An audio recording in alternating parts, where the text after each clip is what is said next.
me 5 minutes in a locked room with this demon. I have Would you do that? That is not Yes how or our... no? No, sir, I can't. Would you give me 1 minute? You know that I can't do that. That's not how our legal system... It's touched our families, taking my child.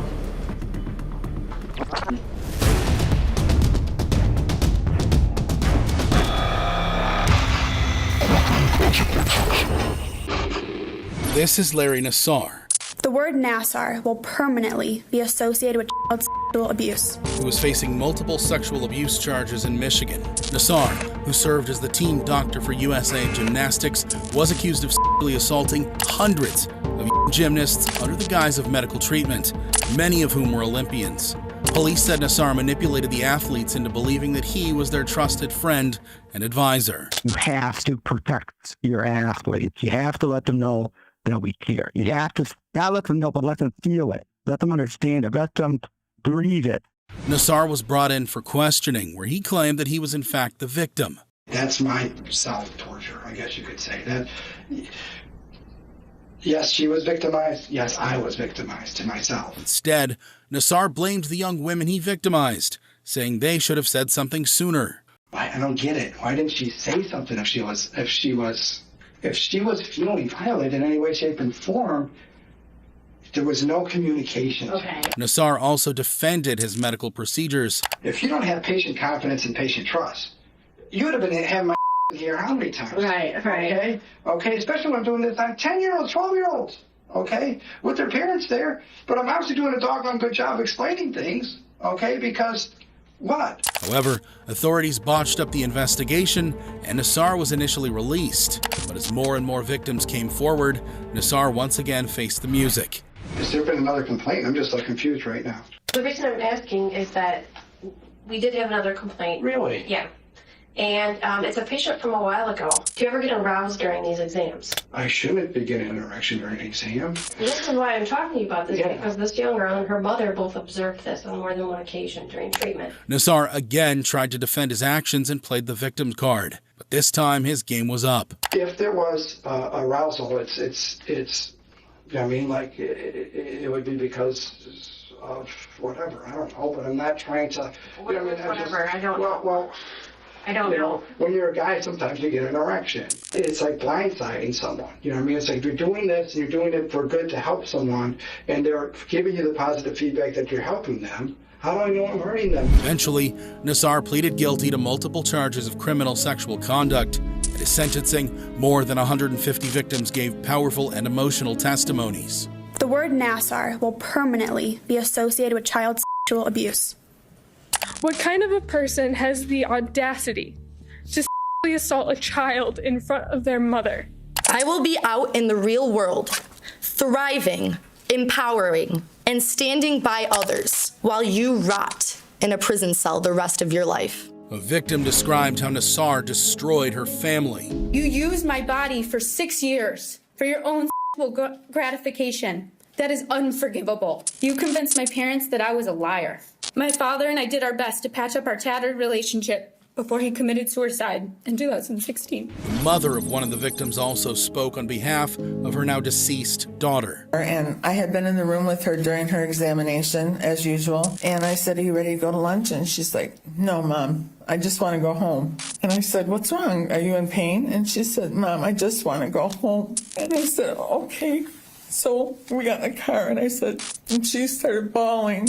And I said, "Chelsea, tell me what's wrong." And she said, "Mom," and they weren't gloved. And I said, "Chelsea, I was right there in the room." And she goes, "You couldn't see what was going on, Mom."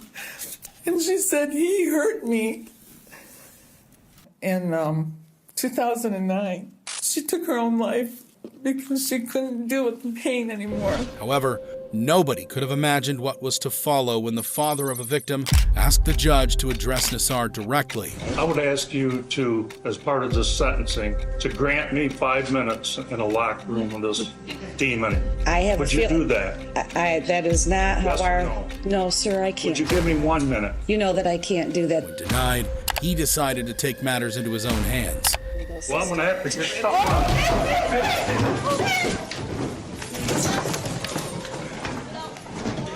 Stay out. want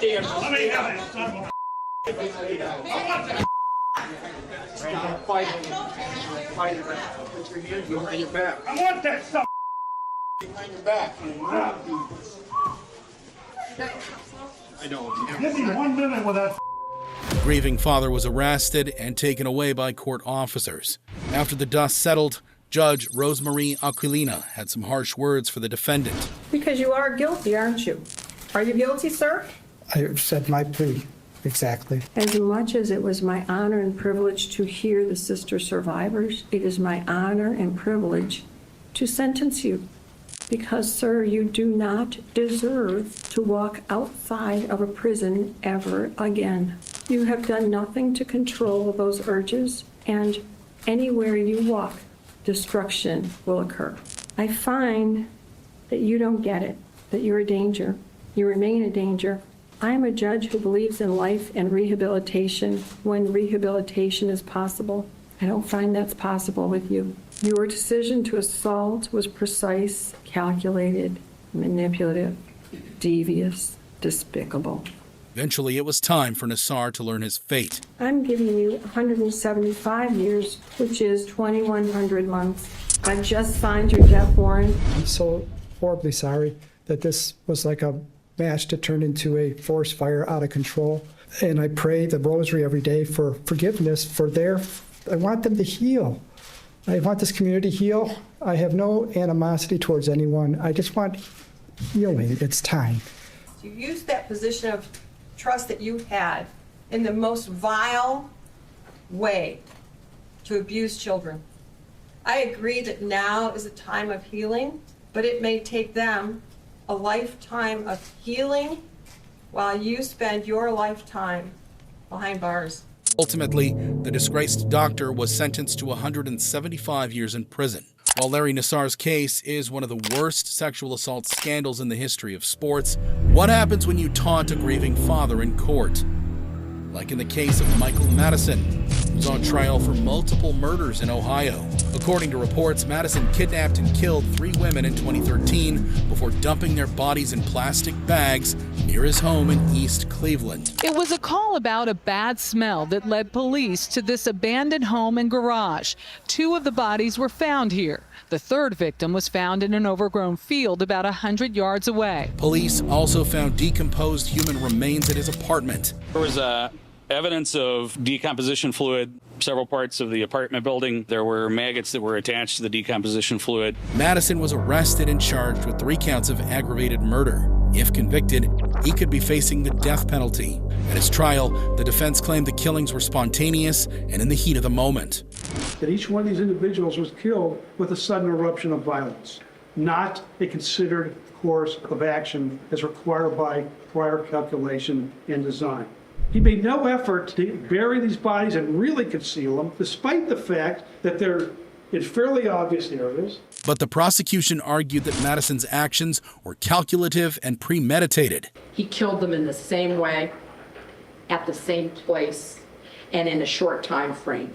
Then he disposed of their bodies. To avoid detection from his crimes, he tied 2 of the victims up with duct tape, placing their legs on each side of their head and binding and bending the body in half. Eventually, Madison was found guilty of all charges as the victims' family members cried tears of joy. Number 9. Yes. Number 10. Yes. We therefore unanimously find that the sentence of death should be imposed upon the defendant, Michael Madison. At his sentencing, Van Terry, a victim's father, addressed his daughter's killer.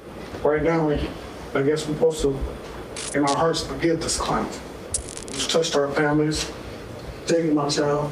He looked straight at Madison, who grinned at him off camera. This is when Terry exploded.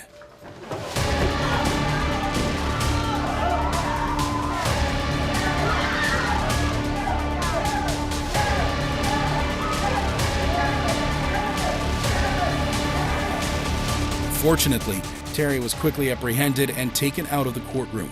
He did not face any additional charges. A short while later, Judge Nancy McDonnell addressed the court. I am struck by the sheer inhumanity of what one human being could do to not one, but 3 human beings. She called the murders an act of sheer inhumanity. It is incomprehensible. You cajoled, lured, and deceived Shatisha Shealy, Angela Deskins, and Sherelda Terry to your apartment for your depraved purposes. Finally, it was time for the serial killer to learn his sentence. Upon consideration of the relevant evidence, the testimony exhibits admitted in mitigation, it is the judgment of this court that the aggravated circumstances of course of conduct, felony murder, kidnapping, felony murder, rape, of which the defendant was convicted, outweigh the mitigating factors by proof beyond a reasonable doubt. Accordingly, the sentence of death is imposed upon the defendant, Michael Madison, on counts 1, 4, and 7. Ultimately, Madison received the death penalty. He will live on Ohio's death row. While Michael Madison felt the full wrath of his victim's father, how does it compare to being attacked by another prisoner?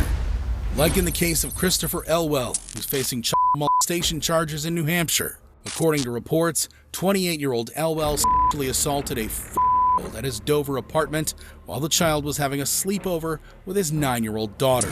Elwell was arrested and charged with aggravated felonious sexual assault. The prosecution said Elwell showed the minor several sexually implicit videos. They described him showing them videos of sexual acts similar to the ones that she had done. After initially denying the allegations, Elwell eventually pleaded guilty. He also pled guilty for failing to register as a sex offender, having been previously convicted on a different charge. The defendant was required to register as a sex offender and had been living at 12 Mineral Park Drive off and on, but more than 5 times a month, and had not changed his registration with the Somersworth Police Department. After learning his fate, Elwell was sat down with another prisoner, Josiah Davies, who was awaiting his hearing. Then suddenly, out of nowhere, Davies started headbutting Elwell repeatedly.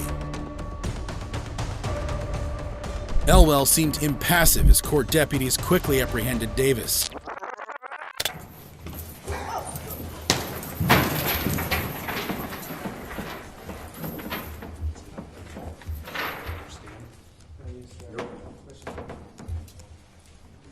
He was later charged with felony assault.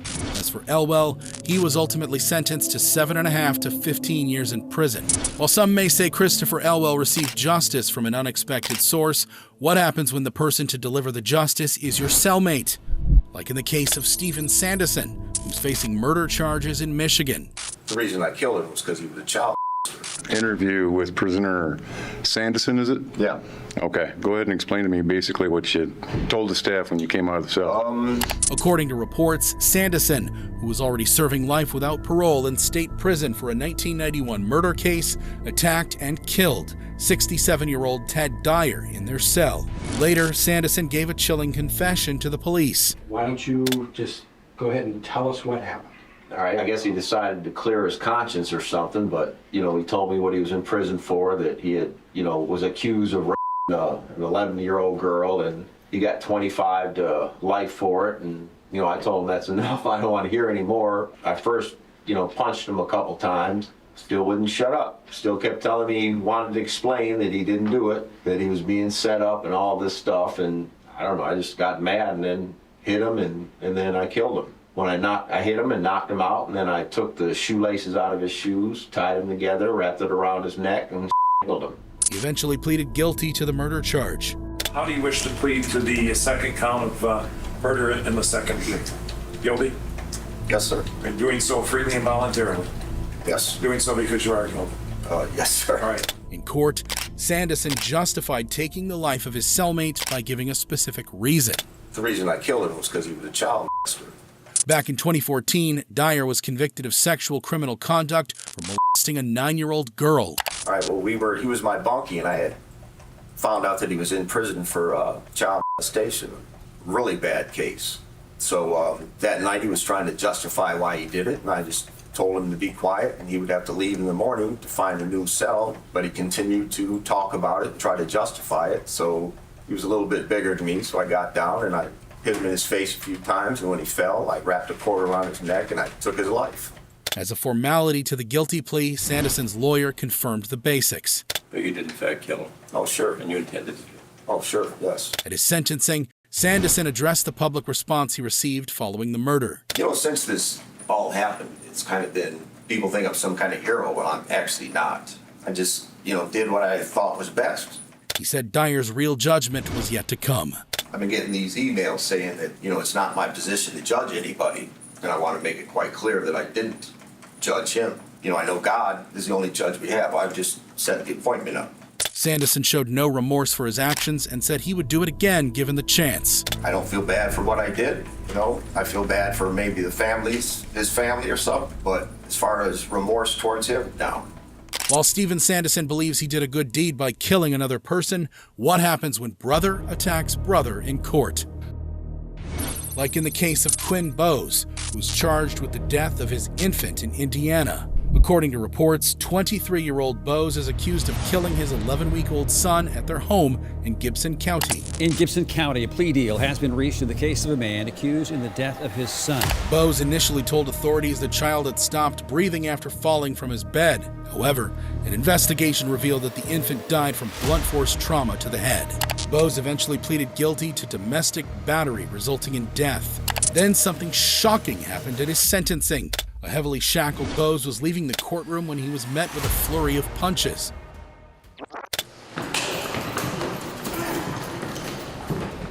The attacker was Bowes' brother and the baby's uncle, Jeremiah Hartley. Hartley was immediately arrested. He was given 179 days in jail for contempt and faces further misdemeanor battery charges. As for Bowes, he was ultimately sentenced to 25 years in prison for murdering his son.